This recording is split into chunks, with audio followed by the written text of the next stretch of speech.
Hello and welcome back to the Gemhawks YouTube channel. I hope you're having a beautiful day today.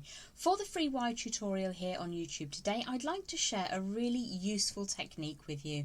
Now it's super simple, super easy. What I want to do is to show you how you can take something that you've made, such as this little hammered heart, and you've not put a bail on it, and suddenly you've decided that you want to make it into jewellery or to easily hang it from the wall as an item of decor. I'm going to show you a very easy way to add a simple bail to take your whatever it is thingy-majiggy and turn it into jewellery. Let's have a look on the board at some examples. So I had a little dragonfly left over from a recent project, and I decided that I wanted to allow that to be hung really simplistically. So here's an example of the add-on bail, and here's another one with a figure that you may or may not recognise. So I've decided that I want to use this as an item of jewellery. Both of them now have a single loop up at the top with that extra little spiral, and they can be used as jewellery or as items of decor. So let's just pop those out of the way for now. Now, I do have a number of bunnies on my desk. It could just as equally be a decorative item that you've already made, but you decide that you want to change that up into a wearable piece of art. Now, the size of the bail will define how much wire you need. I would say anywhere really between 8 and 12 inches. If you have a scrap length in the right colour, that's going to be plenty for you. This is 12 inches here, so we'll see how much we need to cut off. I'm working with soft, raw copper, just because it's what I have available, but generally speaking, as long as the wire is round, it simply doesn't matter what type, what strength of wire it is, because we're going to hammer it to help it keep that strength and rigidity. So for that 12 inches of 1mm or 18 gauge wire, you could make that slightly stronger in 1.25 or 16 gauge wire if you prefer, but I'm going to hammer mine to give it that residual strength. As always, we're giving that a little bit of lovely warmth all the way through before we move on to using those round nose pliers. Now I've just seen that the end section there is a bit jagged. I do want to make sure that that is trimmed nice and sleek before we get going. And I'm going to begin. Oh, really? Words. I'm going to begin with the round nose pliers quite close to the end, starting to turn that spiral around like so. And then I'm going to switch over to my flat pliers, my bent chain nose pliers, and you can go for 1 turn around or 1.5 turns around where the wire sits against the next inside spiral, or you can start to open that out almost straight away. It's entirely up to you. What I'm going to do is to start opening that now. And what I'd like to do is, once I've got a distance between the closed up section and the open section, I want to retain that same space all the way around. Now, if you've warmed that wire through really nicely before commencing, you'll find that it's actually quite easy, especially with a soft raw copper that I'm working with today, to maintain that distance. If things do go slightly awry, you can open them out or you can close them up accordingly. But it does really look beautiful if you take the time to try and keep that distance the same all the way around. Another technique that you can use to close that up is just very gently to pinch those two sections together. Now, dependent on the size of the thing you're going to hang from your easiest ever add-on bail, that should help you decide how large you want your spiral to get. But you do definitely want 2 or 3 turns of open spiral work before you consider making the upright bend. What I like to do is to make the upright bend just above where that little start point is. So I'm going to go just a little bit further past that point, because I think it looks nice to have this in the 12 o'clock position as well. So just a little tiny bit further. So the start point is sitting upright up at the top there, and what I'm going to do is pop my bent chain nose pliers in just above that and push that wire up and away in a straight line. This is going to become the neck of the add-on bail, and you can spend some time if you wish to making that super firm. Now, you've got 2 options with hammering the design. The easiest way to do it is to hammer at this stage, so that's what I'm going to show you how to do. What we're looking to achieve here is strength in the spiral, but we don't want to put too much work past this point here. So I will protect that with my finger because obviously that really doesn't matter if I hit it gently with the hammer. It does really. But what you can do is take a little extra care at this stage to support that spiral. So what I tend to do is to just hold the spiral in position before I begin hammering. What tends to happen if you hammer freeform like this is that the spiral comes out of shape and you lose that beautiful symmetry that you've created, or keeping that distance the same all the way around. So it's kind of nice to keep the work that you've put in.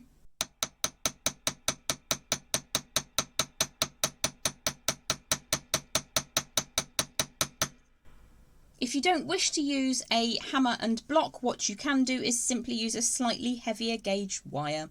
I'm using 1mm or 18 gauge, but you can take that up to 16 gauge 1.25.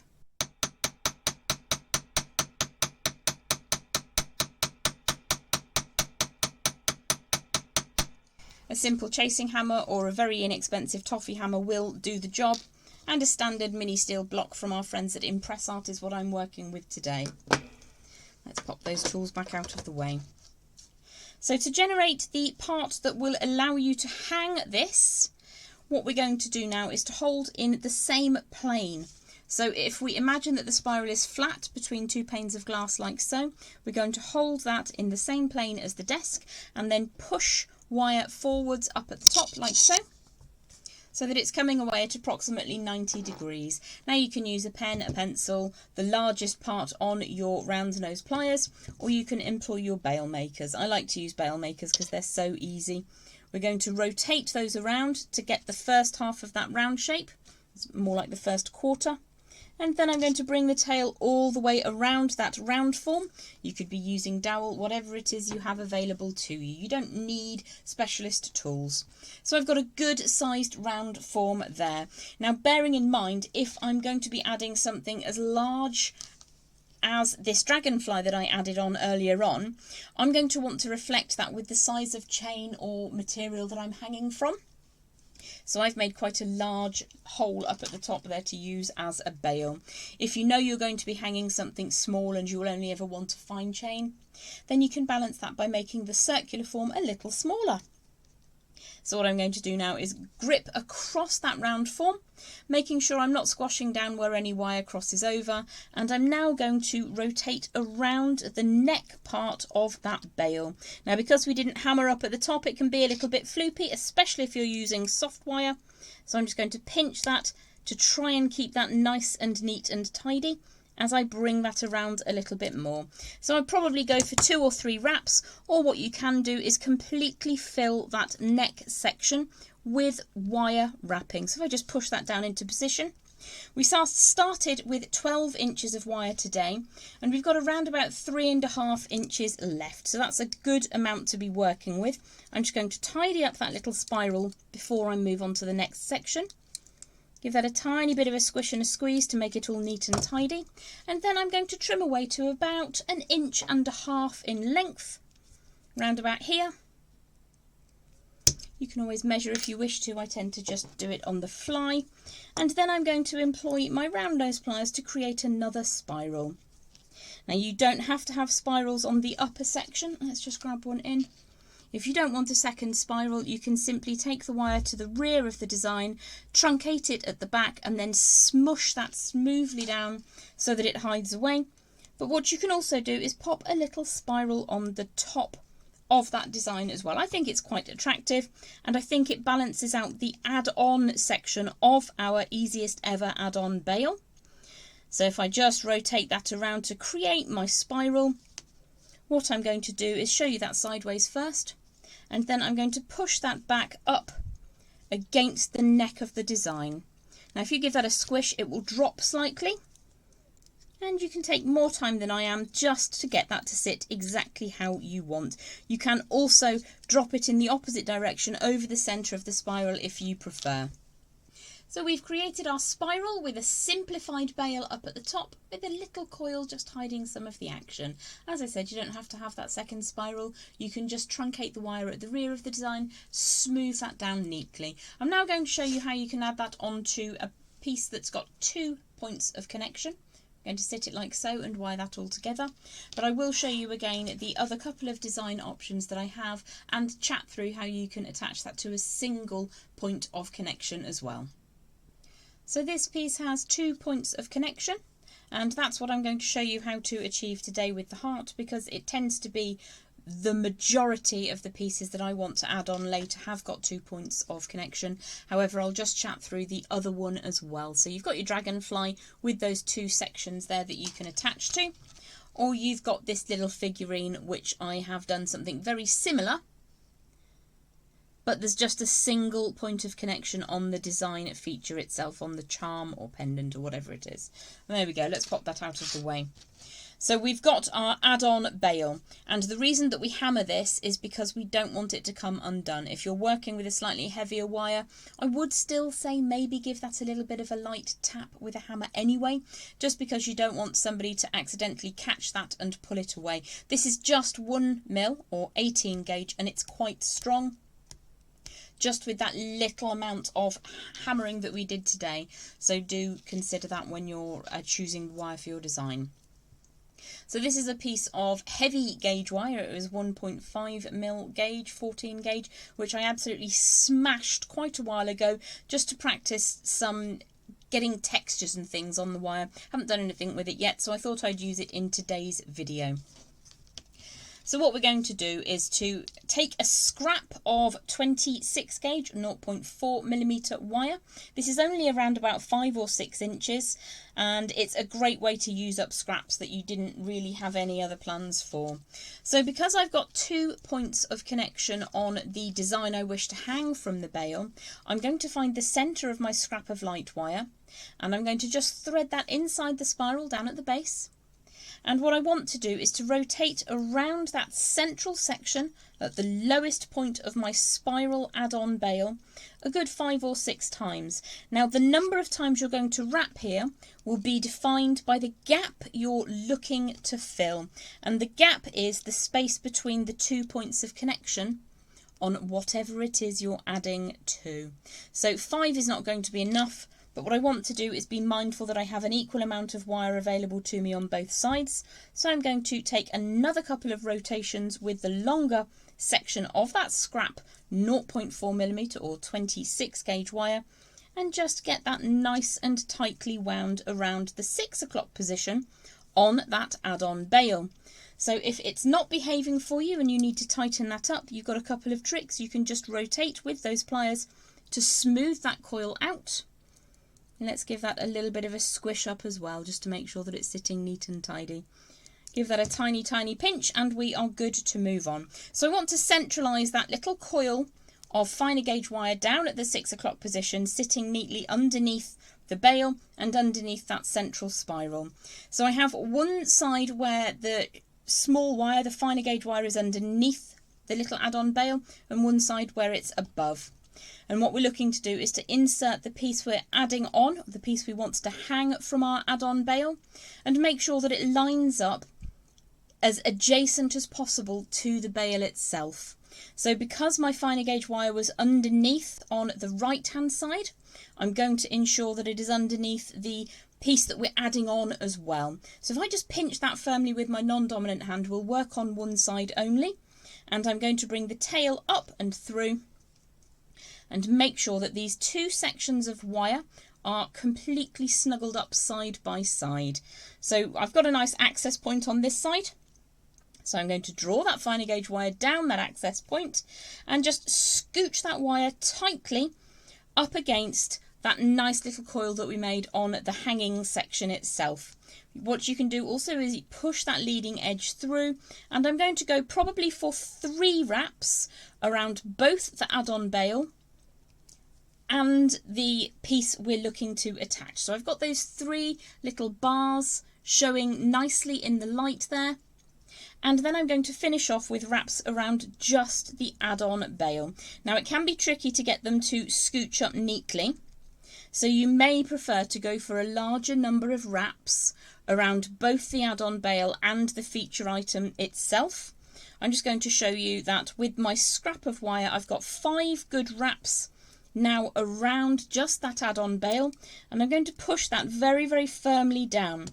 So even though we perhaps could have used a few more wraps around both the bail and the item we're looking to hang, you can push that so that it sits neatly. Now, because this is wire that's seeing some work, it does need to be strong. So I've gone 3 bands around both the bail and the piece we're hanging, and then 5 wraps around just that add-on bail. I'm going to truncate that wire as close to inside that spiral as I possibly can. And in this way, we're looking to avoid the tail of wire catching on anything. I'm just smoothing that around neatly, and it passes the I'm not shredding my finger test, so that's a winner. Now we're going to switch over to the other side, which means that the little heart is currently upside down, but you get the picture. What I might do is go for a couple more rotations around just that bail. Now, because this is a scrap of wire, it's misbehaving slightly. It's a little bit anguished. It's seen some action. So I'll need to take the end of that scrap all the way through rather than using the leading edge push technique. Go for one more, I think. And then we'll bring that tail up inside the most outside gap, the last gap before the spiral ceases to be a spiral and becomes fresh air. And then I'm going to wrap around both the outside of the spiral and the thing we're looking to add to. So that's 1 bar. Let's see if it'll push through. Yeah, only just. Pull that nice and tight. If you allow that to be baggy when you start this banding technique, banding together the add-on and the add-on bail, if you allow that to be baggy to begin with, it will only get worse. So keep that nice and tight from the get-go. Push the tail all the way through, keeping those bars nice and neat and tidy side by side. You can employ your pliers to help you. And then we'll push that last one through. So we've got that 3 matching bands on the heart form as well. Push that last little section of wire up and through. And then we're going to finish off with 5 wraps just around the add-on bail itself. Now, trying to keep them nice and neat and tidy at this stage is really helpful, but we will tighten that up in just a second. Now, I am employing quite a lot of pressure with my non-dominant hand. So if you have a clamp, you might wish to use a clamp for this job, especially if you suffer arthritis like I do. It's being a little bit twingy today as it has been rather cold. So let's take that wire to the rear side again. And I'm going to allow just the tiniest little extra bit of wire past the back of that add-on bail. And then I'm going to just smooth that wire around so that the tail end sits inside that spiral again, keeping it out of trouble. I'm just going, this is the rear, but I'm just going to pinch that band of wires up anyway. Once everything is looking neat and tidy, and you have everything exactly where you want it to be, you can give it a final squish of approval. Making sure that you are indeed happy before you do that final squish, because once you start crushing that wire down, that's it. If you undo it, you will need to replace it. So I'm overall quite happy with how that technique has worked out today. Let's just grab those other examples in. So we've got a little dragonfly, we've got a little textured hammered heart, and we've got a little charm of some description or another. I hope that you've enjoyed today's tutorial. Very, very useful little technique to learn. And of course, because you get to hammer, there's always, get rid of that aggression. Always good fun with wire. Thanks for hanging out with me. Thanks for watching. If you enjoy the techniques and tutorials that I'm sharing with you, please don't forget to like and subscribe to the channel. Turn on your alerts and you'll get notified whenever I upload new content. Have yourself a beautiful day. Bye for now.